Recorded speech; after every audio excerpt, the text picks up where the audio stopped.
Hello and welcome to my YouTube channel Marley Design. My name is Marlies and today we are going to create a little structure, some kind of an ephemera holder, so we can keep all these beautiful pieces together. All these pieces of ephemera I have created in my last 3 videos. I have had a lot of lovely and enthusiastic comments. Thank you for that.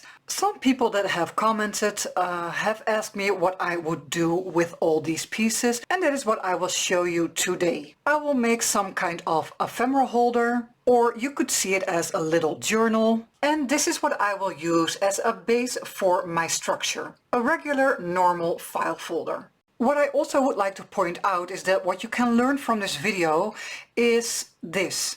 Normally you already have the journal, and then you create matching ephemera.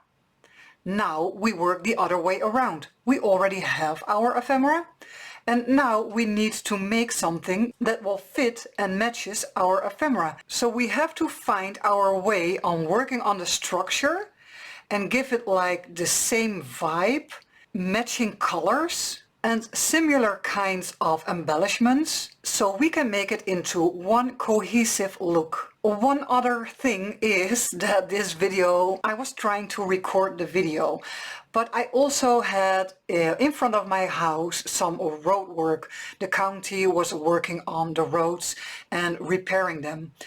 Normally I do the recording and also record my own voice at the same time. That was not possible this time because they had like a drilling machine and everything. No, the noise was, yeah, it was awful. So what did I do for this video? I did record everything, but I could not record any sound. That means I will give you the footage, but I will do a voiceover for you with all the explanation. And now I just want to get going and I want to start. So let's go! Okay, my craft sheet is on my table, the file folder is on top, and my first layer will be the Distress Spray Stain Brush Corduroy. And after drying this layer I will go back in with the Distress Oxide Spray Chipped Sapphire and with my small Tim Holtz Brayer. The movement that I make with my brayer is horizontally and also vertically.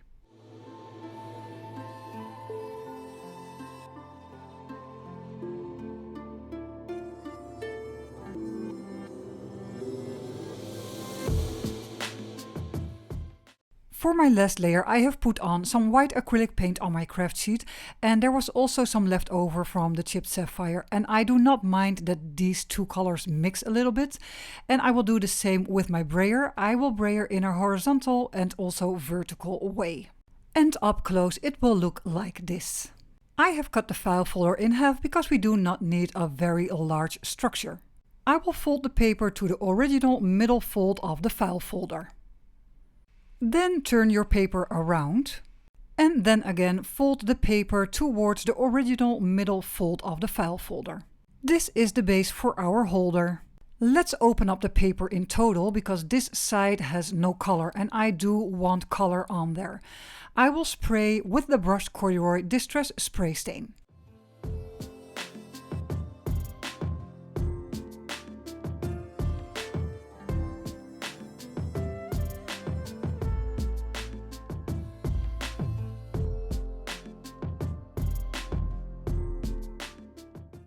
Now hold on to the middle section of the structure, turn it and use a punch, whatever kind of shape you would like. I have chosen half a circle on both sides. From the leftover pieces of the file folder that we have just colored, I am going to cut out 2 pockets for that middle section, one over here and the other one goes on the other side. To keep the look matching, I will also punch out half a circle out of these 2 pieces of paper. And when we are talking about a matching look, I also decided to use the same paper for 2 different kind of pockets for the first page and also the last page. Before gluing all the pockets down, I will give them a good rub of ink, and I'm using the Archival ink Ground Espresso.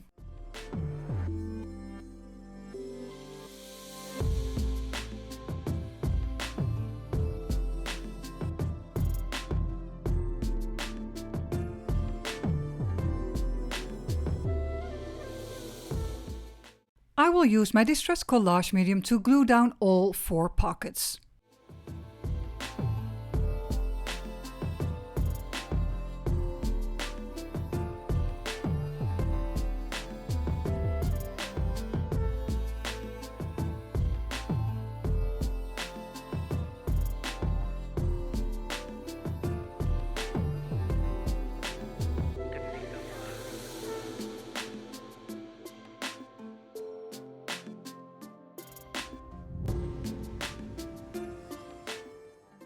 When the glue is dry, I will stitch along all the sides of all my pages.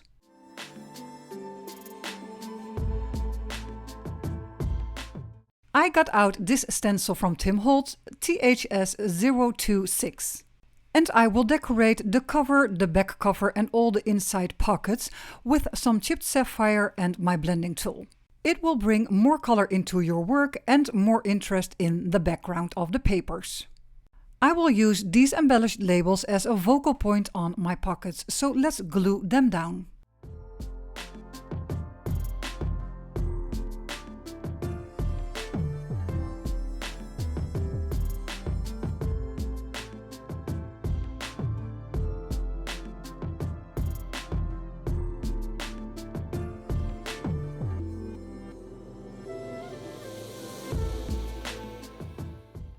Time to fill each pocket with our ephemera.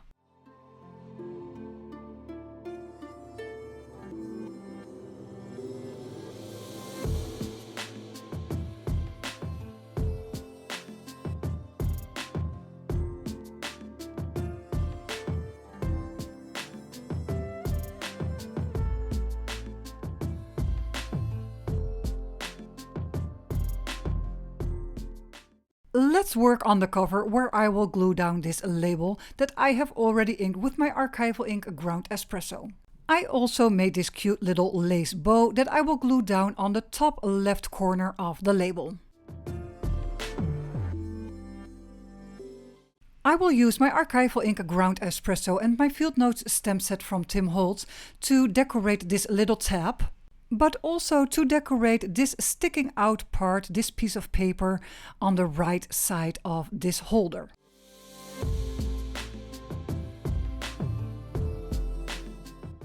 As a small accent, I will use my tiny attacher to staple 2 staples into the little tab.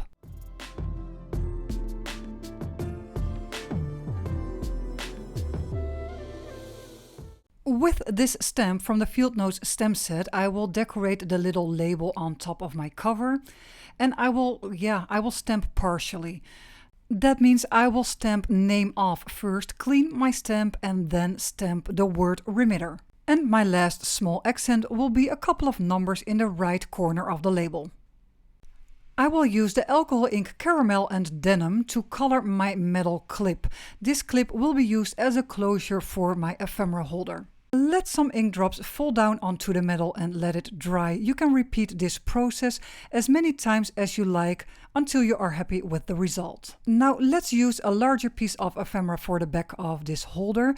Clip it down so everything stays in place and you have a closure.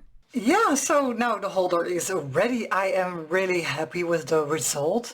And how did I came to like this focal point and also those focal points on the pockets? When you have seen my earlier videos from last week and the week before, in one of those videos I created these labels. And when I was having an overview on all the ephemera that was laying in front of me, the label stood out. In that video I only made 2 of those labels, but of course I have 4 pockets and a front cover, so I made some extra. So how did I create them? I have used a stamp set from Holtz, the label frames, stamped with scorched timber, splattered a bit with the brushed corduroy, die cut out some of the flowers, did some background stamping with my ledger script stamp set, and glued down the flowers. The label stamp comes in different sizes, so yeah, that is a perfect match because every pocket and every page will have a different size. For example, this is the smallest label. This is just a slightly bigger label. Then, of course, on the cover we needed a very big label. And then we have these 2 in the back, the small one and yeah, let's say a medium size. So I got the inspiration totally out of my own ephemera pack and worked from there with adding, you know, those ornaments with the stencil on the back. I also needed the back of, you know, the back of all the pockets to be like a very different color, not any blue tones. And of course we worked with the brush Corduroy, and I really like the effect of, well, let's say a little bit of brownish yellowish background color, so your ephemera stands out more. I also think it is a very beginner friendly tutorial because you do not need a whole lot of materials, and you do not only need to use like Tim Holtz supplies, you could also use your own acrylic paint that you have at home, your own paper that you already have, and that also goes for your embellishments, a piece of fabric or lace, and the stamps that you already own. I had a great time. I hope you did too. When you did, please like, subscribe or comment down below so I can keep my videos in a good algorithm. All the supplies that I have used I will put in the description box below. Also in the description box are all my links to my social media platforms and my Ko-fi shop and my Etsy store. Thank you for spending time on my channel and have a marvelous day. Bye!